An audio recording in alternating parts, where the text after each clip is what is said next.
Hello friends, welcome to my channel. और आज हम बात करने वाले हैं हमारे फिज़िक्स ऑप्शनल की स्ट्रेटजी के बारे में। ऑलरेडी इस सीरीज़ में 3 वीडियोस हमने कवर कर चुकी है। फर्स्ट में हमने देखा था कि फिज़िक्स ऑप्शनल क्यों चुनना चाहिए यूपीएससी के एस्पिरेंट्स को, स्पेशली जो साइंस ग्रेजुएट्स हैं।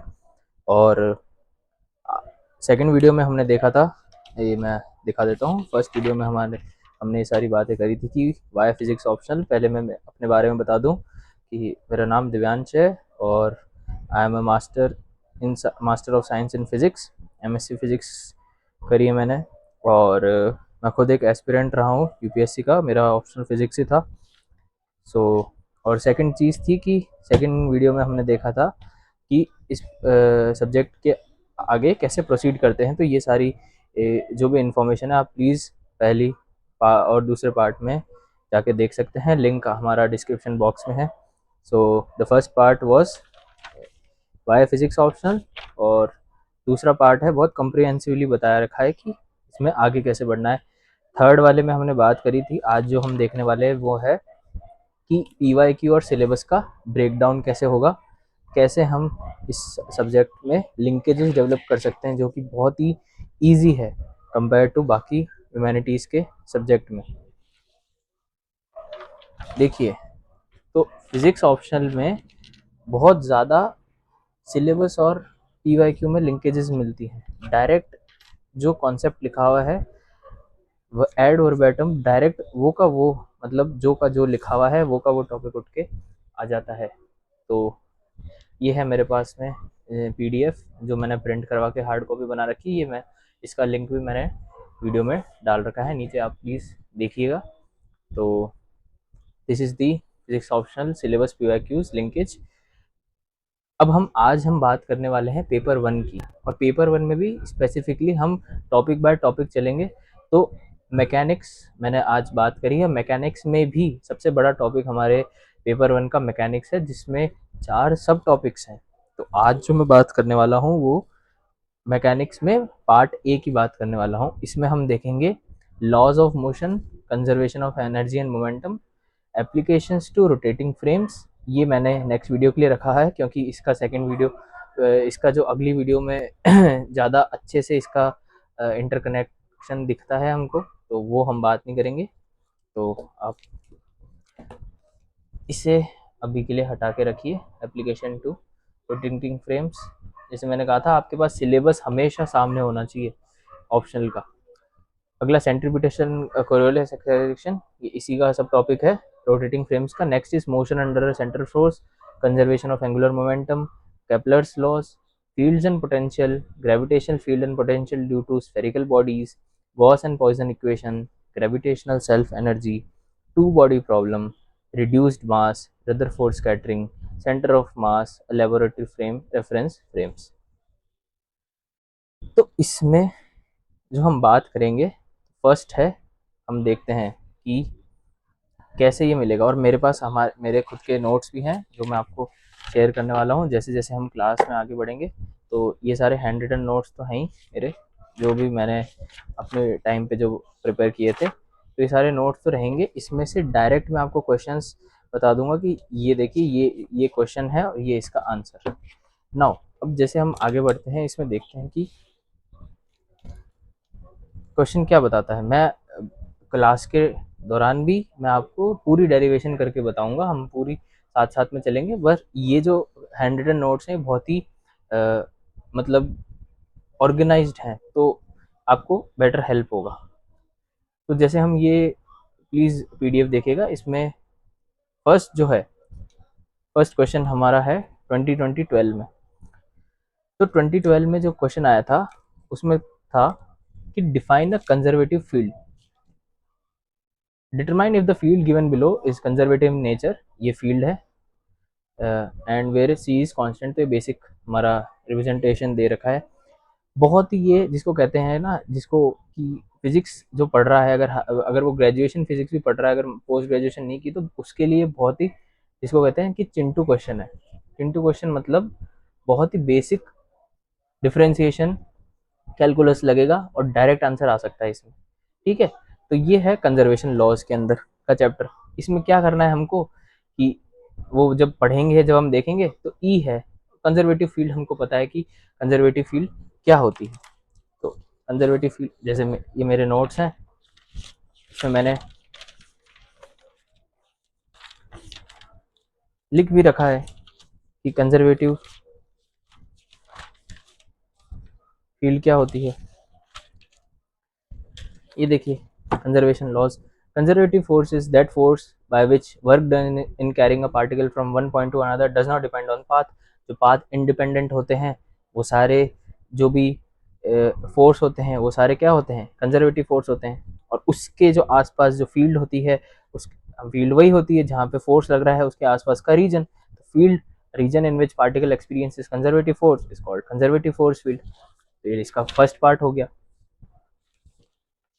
इसी तरीके से जैसे जैसे आप इसको करेंगे, अगर इसमें क्या है कि ये कंजर्वेटिव इन नेचर है कि नहीं, तो इसका सिंपल सा होता है, हमारे पास में एक कंडीशन होती है कि अगर कर्ल ऑफ एफ है वो अगर जीरो आता है तो वो हमारी फील्ड क्या है, कंजर्वेटिव फील्ड है। ठीक है, तो curl of F is zero. अब हम कर्ल ऑफ एफ कैसे निकालेंगे, तो हमारे पास में दे रखा है, एफ दे रखा है, और एफ कैसे निकलेगा हमारे पास यहाँ पे, तो एफ निकाल के और उसका कर्ल निकालेंगे। जैसे हमारा डेल क्रॉस एफ का फॉर्मूला है, अगर वो जीरो के इक्वल आ जाता है तो हम देख लेंगे डिटरमाइन इफ द फील्ड, तो ये हमारा ये आ जाएगी। अब एज इट इज ये का ये क्वेश्चन जो रिपीटेशन की मैं बात कर रहा था, ये का ये क्वेश्चन रिपीट हुआ है 2012 का 2023 में। अब देखिए ये क्वेश्चन क्या कहता है, ये क्वेश्चन कहता है कि a force x is equals to 2y cap plus z y 2y z cap और 2z एक्स कैप। अब ये वाला जो क्वेश्चन है ये सेम टू सेम ऊपर वाले क्वेश्चन की जैसा है कि डिटरमाइन वेदर और not the force is conserve. तो इसमें भी जो कंजर्वेशन लॉस जो है, अब सेम टू सेम क्वेश्चन उठ के आ गया। और ये यकीन मानिए कि ये 10 मिनट का क्वेश्चन भी नहीं है, 5 मिनट लगेंगे आपको इसको समझने में भी कॉन्सेप्ट और इसका आंसर देने में भी। ये देता है 12 मार्क्स और ये 2023 में पूछा गया है 10 मार्क्स। बहुत ही ईजी था ये, डायरेक्ट रिपीटेशन हमने देख लिया। और हो सकता है कि आने वाले पेपर में भी आ जाए, हो सकता है 2025 में भी आ जाए, 2024 में भी आ जाए। ठीक है, अगला क्वेश्चन है if the forces on acting on particle are conservative show that the total energy of particle with the sum of kinetic and potential energy is conserve. अब ये डायरेक्ट क्वेश्चन हमको डीएस माथुर सर की जो book है उसमें हमको direct मिल जाएगा, मेरे नोट्स में भी लिखा हुआ है ये।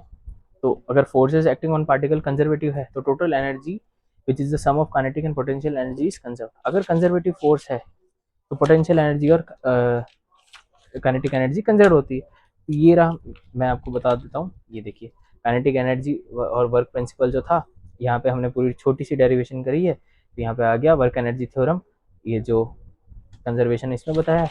नेक्स्ट पेज पे मैंने रखा है पोटेंशियल एनर्जी का डेरिवेशन, कंजर्वेटिव फोर्स का, और ये हमने किया। तो conservative force is equals to this, और ये हमने कर रखा है यहाँ पे डेरिवेशन। इसी के आगे हम देख सकते हैं law of conservation of mechanical energy भी बता रखा है। तो kinetic plus potential equals to total energy equals to constant. अगर ये क्वेश्चन ऐसे पूछे कि काइनेटिक एनर्जी के बारे में बताओ, वो हमने कर लिया कवर, पोटेंशियल के बारे में बताओ वो कर लिया, और जो डायरेक्ट क्वेश्चन जो क्वेश्चन की डिमांड थी हमने वो देख ली। हमको पढ़ना सब कुछ है, क्वेश्चन के हिसाब से उतना उतना आंसर करना है। यहाँ पे पूछा था law of conservation of mechanical energy, जो कि सम होता है जिसको हम टोटल एनर्जी भी कहते हैं। Kinetic plus potential sorry is equal to total energy जो है कांस्टेंट।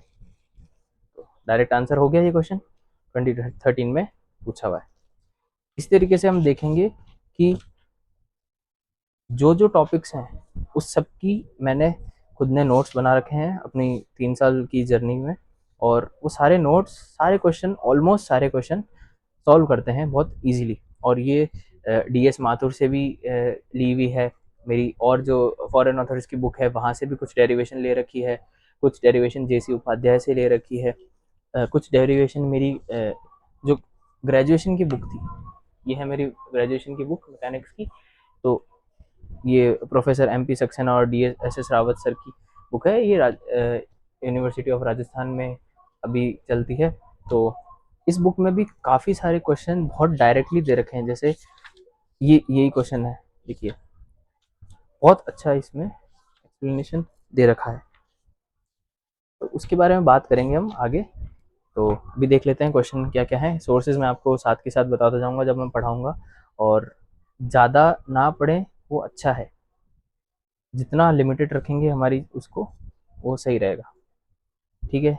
देखिए आगे चलते हैं। Prove that as a result of non of an elastic collision of two particles in the non relativistic regime with equal masses the scattering angle will be 90 degree. तो 90 degree है। Illustrate your answer with a vector diagram. तो छोटा सा vector diagram बनाना है, और collision का जो हम जब पढ़ेंगे कोलिजन में, तो उसमें डायरेक्टली इसका स्कैटरिंग एंगल का हमारे पास में फॉर्मूला है। तो स्कैटरिंग एंगल कैसे निकाला जाता है, ये देखिए स्कैटरिंग एंगल का सिंपल सा फॉर्मूला होता है।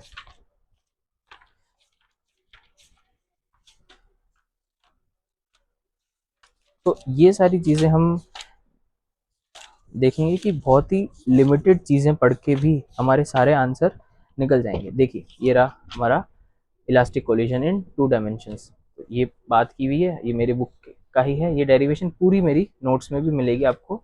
ये मैं आपको बता देता हूँ कि सोर्स कहाँ से लिया है, कि वो लेजिटिमेटेड सोर्स है कि नहीं, सही सोर्स है कि नहीं। ऐसा आपको नहीं लगना चाहिए कि आप कहीं से भी कुछ भी पढ़ रहे हैं। देखिए ये वैल्यू ऑफ स्कैटरिंग एंगल दे रखा है, और ये वैल्यू ऑफ स्कैटरिंग एंगल हमने ये डायरेक्ट फार्मूला लगाएंगे हम, tan theta is equal to v one sine theta by v one cos theta, और ये सॉल्व करते ही तुरंत हमारे पास में आंसर आ जाएगा। और ये कंडीशन भी यहाँ पे दे रखी है कि अगर थीटा पाई पाई बाई 2 है, जो कि 90 डिग्री पूछा है, ये एग्जैक्टली सेम क्वेश्चन यहाँ से सॉल्व हो जाता है। बहुत ही छोटी सी फॉर्मूला है और कॉन्सेप्ट है। कोलिजन के ऊपर काफ़ी क्वेश्चन आए हुए हैं, अगला क्वेश्चन भी हम देखेंगे, जैसे वो भी कोलिजन के ऊपर है, ये एक न्यूमेरिकल है। अगला वापस एक और क्वेश्चन है जो 2023 में पूछा गया है, बहुत ही रिसेंटली पूछा गया है, वो भी क्या है, कोलिजन के ऊपर है। Prove that separation of two colliding particles is same when observed in centre of mass and laboratory system. ये जब हम सेंटर ऑफ मास और लेबोरेटरी फ्रेम्स ऑफ रेफरेंस पढ़ेंगे, तो वहाँ पे हम इसको बहुत कंप्रिहेंसिवली इसको कवर करेंगे डेरिवेशन के साथ में। तो ये हमारा मैकेनिक्स का पार्ट है। द नाउ अगला आता है बहुत ही इंपॉर्टेंट एक टॉपिक है। अब देखिए यहाँ पे भी इफ पार्टिकल अभी 2022 में पूछा है कि m1 collides with another particle to m2 rest पे, तो derive acceleration for maximum value of theta. ये वापस वही चीज़ आ गई, हमने जो स्कैटरिंग एंगल देखा था, तो स्कैटरिंग एंगल के बारे में वापस ये बता दिया इन्होंने, क्वेश्चन पूछ लिया। फिर आता है सेंट्रल फोर्स मोशन। ये काफ़ी एक इम्पॉर्टेंट टॉपिक है जहाँ पे रिपीटेडली क्वेश्चन पूछे जा रहे हैं। सेंट्रल फोर्स मोशन में हमको ट्रेजेक्टरी भी पूछ सकते हैं, कई बार हमसे पूछा जाता है कि कैपलर्स लॉ ऑफ मोशन भी इसके अंडर पूछ रहे हैं। इसके अंडर में हमको सबसे ज़्यादा जो पूछ रहे हैं वो है हमारा Rutherford scattering. Rutherford scattering n number of time repeat हो रहा है, तो इसको भी हम देखेंगे। अब ये थोड़ा सा बीएससी में कुछ कुछ यूनिवर्सिटीज़ में कवर होता है, लेकिन कुछ यूनिवर्सिटीज़ में नहीं है, कुछ में ये एमएससी के लेवल पे आता है, तो वो भी हम देखेंगे रदरफोर्ड स्कैटरिंग। तो ये एक चीज़ है कि रदरफोर्ड स्कैटरिंग, ये भी मेरा पूरे हमारे नोट्स में आपको मिल जाएगा। देखिए मेरे नोट्स जो हैं, मेरे पास लूज नोट्स भी हैं और एक कॉपी में भी नोट्स है, तो इस सब की पीडीएफ जो होगी मैं आपसे शेयर कर दूंगा डिस्क्रिप्शन में। आप बिल्कुल इस चीज़ के बारे में सोचिएगा नहीं कि कुछ शेयर नहीं हुआ या कुछ रह गया हो, ऐसा कुछ भी नहीं होने वाला। तो जो हम पढ़ाएंगे उस सब के बारे में पूरी पीडीएफ उसकी आपके पास में मिलेगी आपको। देखिए थोड़ा सा टाइम लगेगा, नोट्स काफ़ी बल्कि हैं मेरे। तो ये रहा सेंटर फोर्स मोशन का टॉपिक। सेंटर फोर्स मोशन में हमने पूरा एक्सप्लेन किया है व्हाट इज सेंटर फोर्स, क्या होता है। इसके बाद में हम देखेंगे equation of motion under central force, इसकी थोड़ी सी डेरिवेशन है। फिर ये हमारा Kepler's law of planetary motion है, ये हमने पढ़ रखा है। फिर इसके बाद में ये हमारा टॉपिक है रदरफोर्ड स्कैटरिंग क्रॉस सेक्शन, इसके भी पूरे आपके पास में नोट्स मिल जाएंगे। यहाँ पे हम निकालते हैं और फाइनल एंगल हम सिग्मा निकालते हैं स्कैटरिंग क्रॉस सेक्शन का। एन नंबर ऑफ टाइम्स ये पूछा हुआ है, बहुत ही इंपॉर्टेंट डेरिवेशन है और बहुत बार पूछते हैं। अगर आप ये करके जाएंगे तो आप यकीन मानिए कि आपका एक क्वेश्चन तो निकलेगा ही निकलेगा, क्योंकि ये हर साल यूपीएससी का फेवरेट टॉपिक है स्कैटरिंग क्रॉस सेक्शन। ठीक है चलिए, ये बात हो गई। आगे ये तो मैंने आपको सोर्सेज बता दिए, मेरे नोट्स बता दिए, और मेरा यही है, मेरा एम मेन यही है कि जो फिज़िक्स ऑप्शनल की जो भी रिसोर्सेज हैं या जितना भी मैं कर सकता हूँ वो मैं एक्सेसिबल कराऊंगा, क्योंकि कोई और नहीं करा रहा ये चीज़ें। अगर हम ऋषभ सर के नोट्स भी देखें, ऋषभ गुप्ता सर के, तो मैंने भी नोट्स पढ़े हैं, पर उनको काफ़ी ज़्यादा टाइम हो चुका है, शायद 2012 या 2013 के नोट्स हैं। तो वो आज तक, अभी तक, अब मुश्किल होता है कि उन नोट्स को डायरेक्ट रेफ़र करके पढ़ना, और जो कंटेंट है वो एक्सेसिबल नहीं है। तो मेरा यही एम है कि यूट्यूब पर ये चीज़ पढ़ाई जाए। उन सारे स्टूडेंट्स को मेरी एक रिक्वेस्ट है जो भी बीएससी में हैं, पीसीएम ले रहे हैं या आगे लेने वाले हैं, जो 12th से पास हुए हैं, अगर आपको यूपीएससी का आगे आपने सोचा है तो बिल्कुल ज़रूरत नहीं है कि आप अपना ऑप्शनल ह्यूमैनिटीज़ में जाके लें, just because lack of resources हैं या फिर आपको गाइडेंस सही नहीं मिल रही, इस वजह से आप अपना ग्रेजुएशन का सब्जेक्ट ना पढ़ें। इसी रीज़न की वजह से बहुत सारे बच्चे जो ग्रेजुएशन में सब्जेक्ट होते हैं उनको ढंग से नहीं पढ़ते, जबकि मेरा मानना ये कि आप उन्हीं 3 साल में, 4 साल में उन सब्जेक्ट्स को बहुत अच्छा मास्टर कीजिए, और फिर ऑप्शनल जब आप ले रहे हैं, अगर यूपीएससी में आप आना चाहते हैं तो प्लीज़ उन्हीं सब्जेक्ट को पकड़ के कीजिए, बहुत ज़्यादा हेल्प होगी, बाकी सारे एग्ज़ाम्स भी बहुत ईजीली आपके निकल जाएंगे। तो मेरी एक ये रिक्वेस्ट है। देखिए अब यहाँ पे बहुत बार पूछा हुआ है, हमने देखा रदरफोर्ड स्कैटरिंग है, ये सिग्मा का एक्सप्रेशन निकालना है, ये निकलता है। फिर अगला है मास मास एम सेंट्रल फोर्स फील्ड, इसके बारे में हमने जो सेंट्रल फोर्स की इक्वेशन पढ़ी उसमें है, 2018 में आया हुआ है क्वेश्चन। फिर अगला क्वेश्चन आया है एंगुलर मोमेंटम के ऊपर, तो block of mass m having negligible dimension sliding x direction, ये भी एक हम कह सकते हैं कि चिंटू क्वेश्चन है। डायरेक्ट एंगुलर मोमेंटम के फॉर्मूले से ये क्वेश्चन सॉल्व होता है। What is its angular momentum l about its origin, angular momentum l about the point on y axis. ये हम जब पढ़ेंगे एक्सिस का और momentum, angular momentum frame of reference, उसमें हम इसको ढंग से पढ़ेंगे। फिर वापस देखिए 2019 में, 2018 में पूछा, 2015 में पूछा सेंट्रल फोर्स, 2015 में पूछा सेंट्रल फोर्स, फिर इसके बाद वापस 2019 में पूछा what is central force, give 2 examples of central force, now show that the angular momentum L of the particle of central force field is constant of motion। अब ये एक क्वेश्चन है जो आपको एमएससी के लेवल में होता है, पर ये नहीं बताया जाता। इसमें हम Hamiltonian equation of Hamilton bracket equation use करेंगे, जिसको हम पॉइजन ब्रैकेट भी कहते हैं। पॉइजन ब्रैकेट्स बहुत ही ज़्यादा छोटी सी डेरिवेशन है, लेकिन ये पॉइजन ब्रैकेट से डायरेक्टली सॉल्व हो सकता है। तो ये है, ठीक है। नाउ फिर आते हैं हम स्कैटरिंग क्रॉस सेक्शन, बहुत बार रिपीट होगा, मैं बता रहा हूँ ना कि फिजिक्स में रिपीटेशन का कोई एंड ही नहीं है, इतनी बार रिपीट करते हैं ये थीम्स। देखिए again, the cross section for elastic scattering of a point particle infinitely mass sphere of radius r r square by 4, what is the inference से हम क्या रिजल्ट देखते हैं ये हम देखेंगे। Next is conservation of energy, 2021 में पूछा हुआ है, हमने अभी देखा कि स्टार्टिंग में पूछा, फिर वापस इन्होंने पूछ लिया conservation of energy. M at rest splits into two mass m1 and m2 by explosion, after the split the bodies move with the total kinetic energy and for the relative speed is this। तो ये भी हम देख सकते हैं, collision में ये चीज़ cover होगी। फिर वापस सेंट्रल फोर्स आ गया, सेंट्रल फोर्स वापस आ गया। A particle is moving in a central force field R equals to k e की power alpha theta, find the force law, find theta, find the total energy।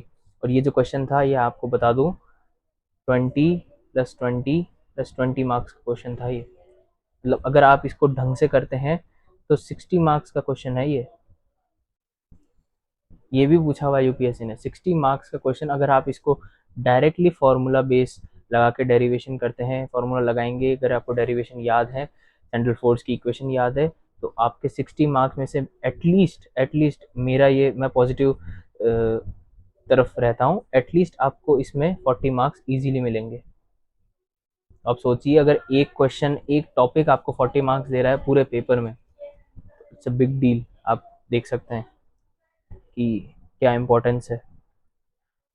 Next is a charged particle is moving under the influence of a point nucleus, so that the orbit of particle is an ellipse, find out the time period of the motion। ये भी central force motion से directly solve होता है। Particle moving under influence of influence of point nucleus. एक charge particle है जो point nucleus है, nucleus positively charge होता है, न्यूट्रल होता है, इसके अंदर पॉजिटिव चार्ज होता है, और इसके एक चार्ज पार्टिकल इसके इन्फ्लुएंस में हो रहा है। अब हमको बताना है कि प्रूव करना है orbit of particle is an ellipse.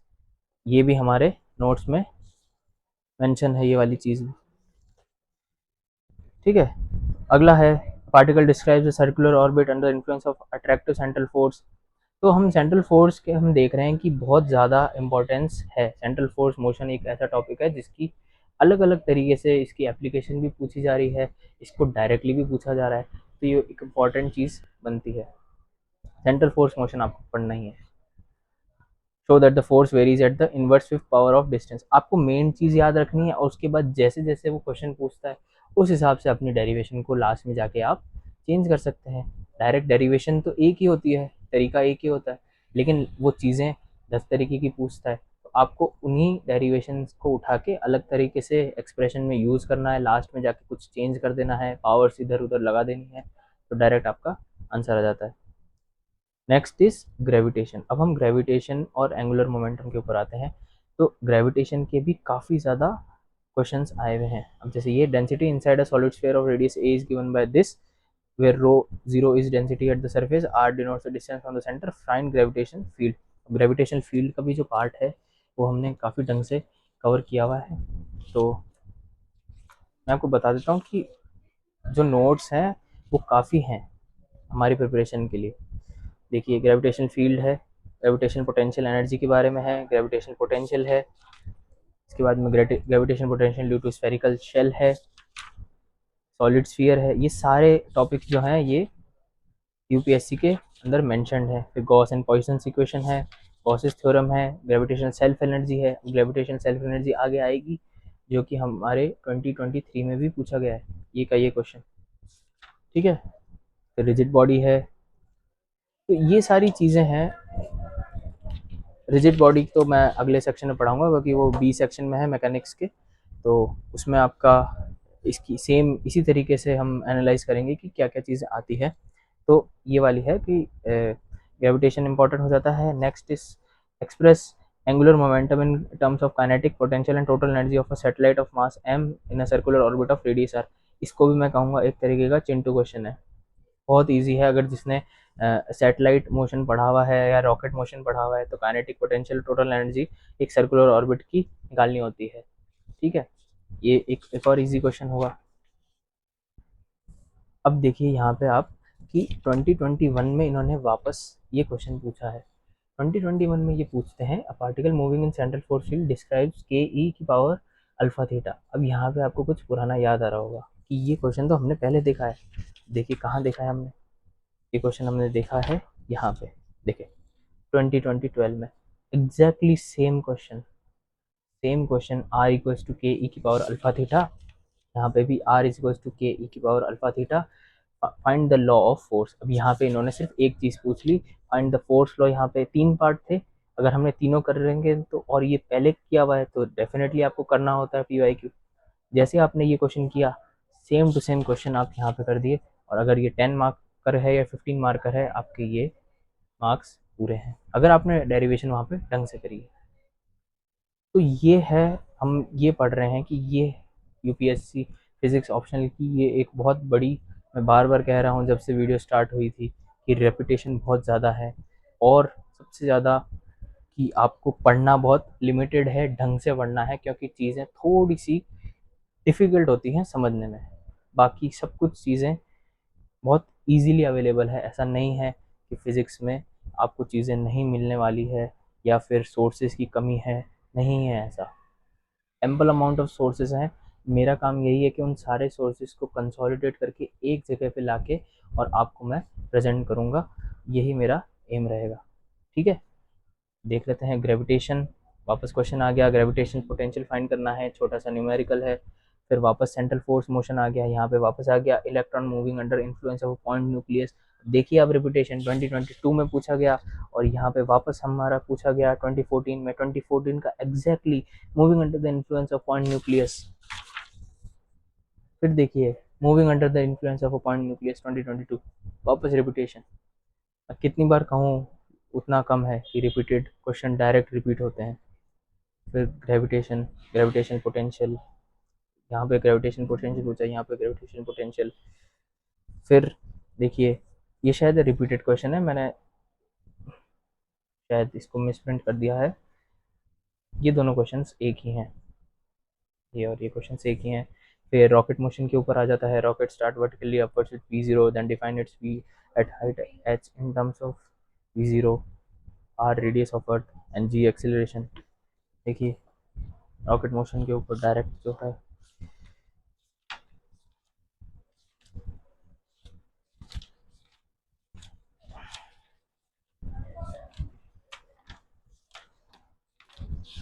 मेरी बुक में इस जो मेरी ग्रेजुएशन की बुक है, इसमें बहुत ही इजी डेरिवेशन एक दे रखी है रॉकेट मोशन के ऊपर, तो मैं आपको बताता हूँ।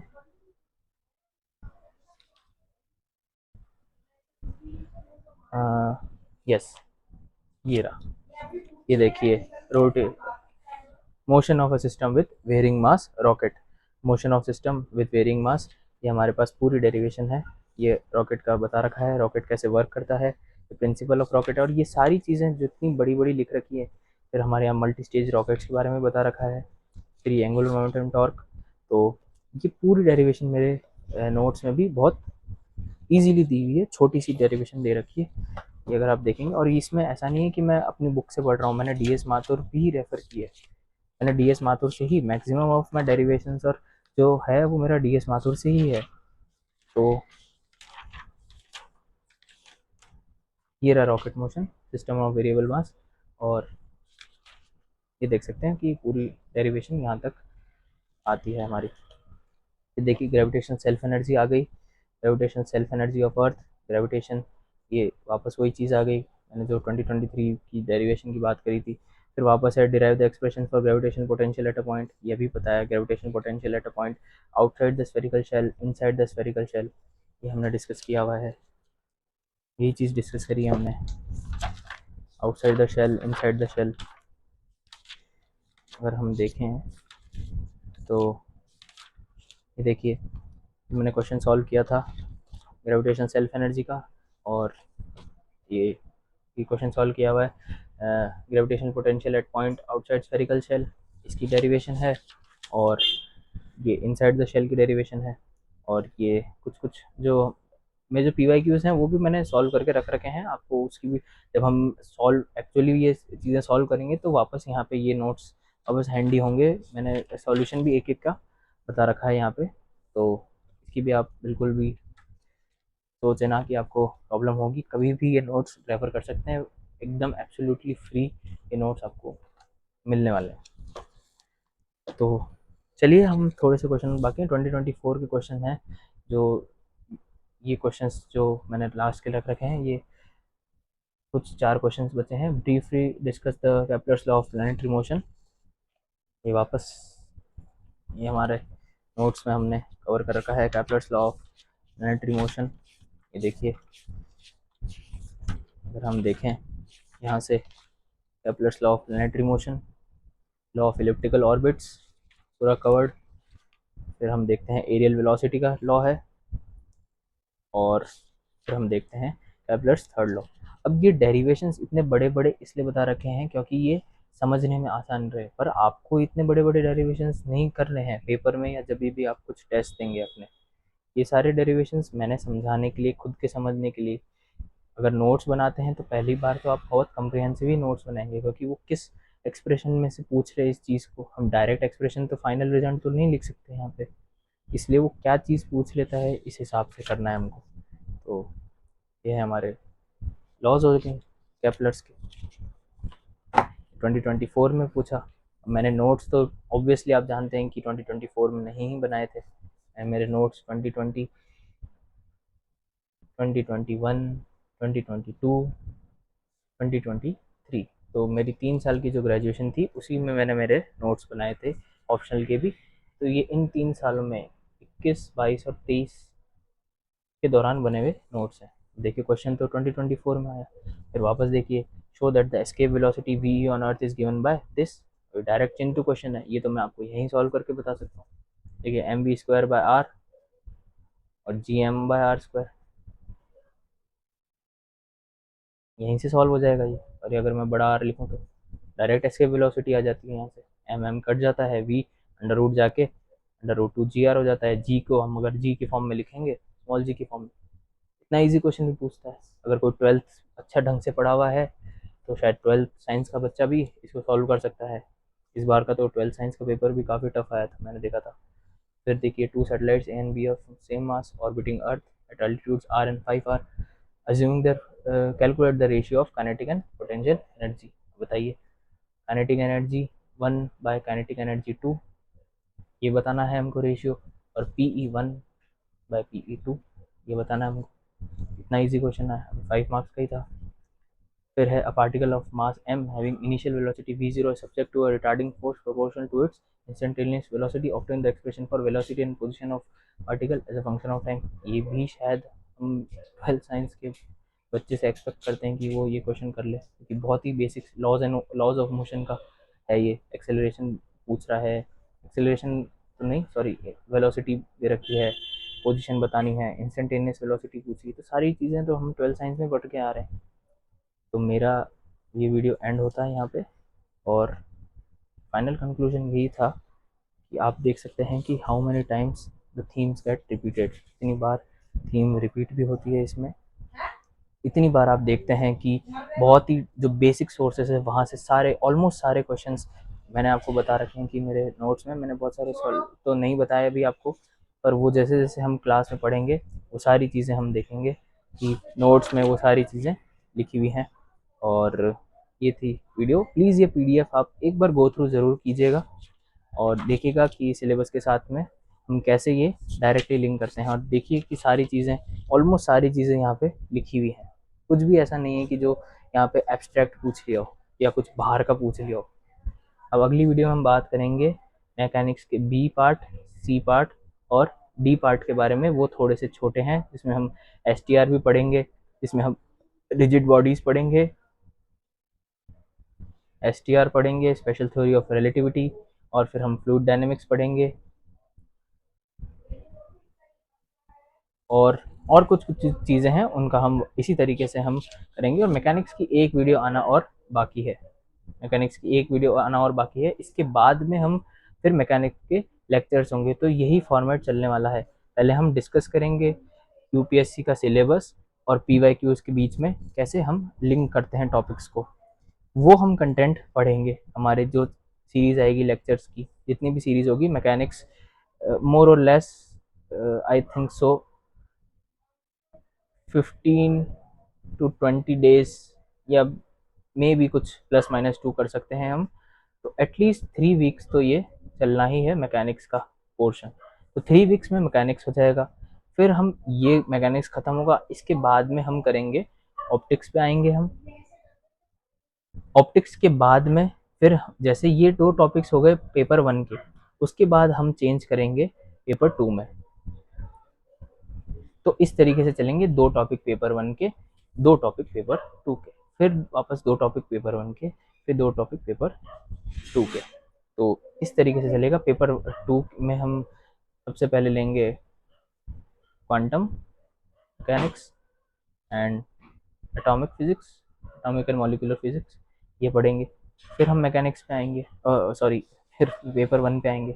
फिर पेपर 1 में हम जो इलेक्ट्रोडायनेमिक्स और थर्मोडायनेमिक्स है वो पढ़ेंगे। फिर पेपर 2 के जो बचे हुए टॉपिक्स हैं सॉलिड स्टेट और न्यूक्लियर एंड पार्टिकल फिजिक्स, वो पढ़ेंगे। तो thank you so much for being here. आप यहाँ तक रहे, एंड तक आपने वीडियो देखी, बहुत थैंक यू। मेरा नया चैनल है, प्लीज़ सपोर्ट कीजिएगा। आप मुझसे जितना हो पाएगा उतना मैं प्रोवाइड कर पाऊँगा। मैं खुद अभी नया हूँ यूट्यूब पर, तो आपका सपोर्ट मुझे बहुत हेल्प करेगा, बहुत बूस्ट करेगा। प्लीज़ देखिएगा ये वीडियो, और प्लीज़ जुड़े रहना, और सब कुछ कवर होगा, अच्छे से कवर होगा, कॉम्प्रिहेंसिवली कवर होगा, कुछ भी छूटेगा नहीं। मैं खुद आपके साथ में ही पढ़ने वाला हूँ फिज़िक्स। ऐसा नहीं है कि सिर्फ मैं पढ़ाऊँगा। कुछ भी सजेशन होगा आप प्लीज़ कमेंट बॉक्स में लिखिएगा। कोई भी चीज़ होगी जो आपको समझ नहीं आई या फिर मैंने कुछ गलत कह दी है, तो प्लीज़ उसे ही आप मुझे करेक्ट कीजिएगा। Thank you so much. यहाँ पे वीडियो एंड करते हैं।